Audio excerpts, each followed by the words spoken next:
Joash was 7 years old when he became king, and he was ruling for 40 years in Jerusalem. His mother's name was Zibiah of Beersheba, and Joash did what was right in the eyes of the Lord as long as Jehoiada the priest was living. And Jehoiada took 2 wives for him, and he became the father of sons and daughters. Now after this, Joash had a desire to put the house of the Lord into good order again. And getting together the priests and the Levites, he said to them, "Go out into the towns of Judah year by year, and get from all Israel money to keep the house of your God in good condition, and see that this is done without loss of time." The Levites, however, were slow in doing so. Then the king sent for Jehoiada, the chief priest, and said to him, "Why have you not given the Levites orders that the tax fixed by Moses, the servant of the Lord, and by the meeting of Israel for the tent of witness, is to be got in from Judah and Jerusalem and handed over?" For the house of the Lord had been broken up by Athaliah, that evil woman, and her sons, and all the holy things they had given to the Baals. So at the king's order, they made a chest and put it outside the doorway of the house of the Lord.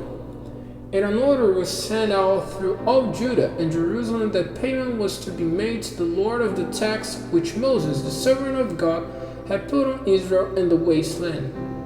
And all the chiefs and all the people came gladly and put their money into the chest, till they had all given. So when the chest was taken to the king's servants by the Levites, and they saw that there was much money in it, the king's scribe and the chief priest's servant took the money out and put the chest back in its place. They did this day by day and got together a great amount of money. And the king of Jehoiada gave it to those who were responsible for getting the work done on the Lord's house, and with it they got wall builders and woodworkers and metal workers to build the house of the Lord in good order again. So the workmen did their work, making good what was damaged and building up the house of God till it was strong and beautiful again. And when the work was done, they took the rest of the money to the king and Jehoiada, and it was used for making the vessels for the house of the Lord, all the vessels needed for the offerings, the spoons, and the vessels of gold and silver. And as long as Jehoiada was living, the regular burnt offerings were offered in the house of the Lord.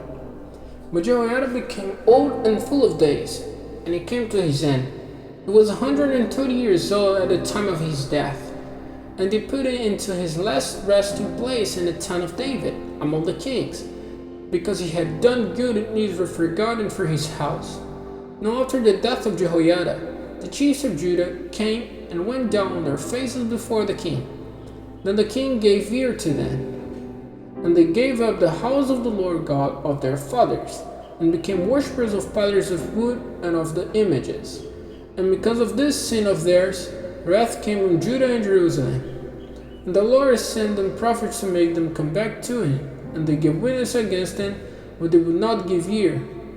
Then the Spirit of God came on Zechariah, the son of Jehoiada the priest, and getting up before the people, he said to them, "God has said, why do you go against the orders of the Lord, so that everything goes badly for you? Because you have given up the Lord, he has given up you."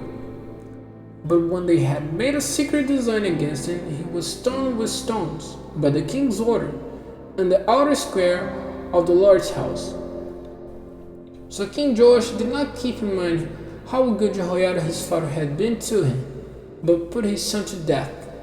In the hour of his death he said, "May the Lord see it and take payment." Now in the spring, the army of the Arameans came up against him. They came against Judah and Jerusalem, putting to death all the great men of the people and sending all the goods they took from them to the king of Damascus. For through the army of Haran was only a small one, the Lord gave out very great army into their hands, because they had given up the Lord, the God of their fathers, that they put into effect the punishment of Joash. And when they had gone away from him, he was broken with disease, his servants made a secret design against him because of the blood of the son of Jehoiada the priest, and they put him to death on his bed. And they put his body into the earth in the town of David, but not in the resting place of the kings.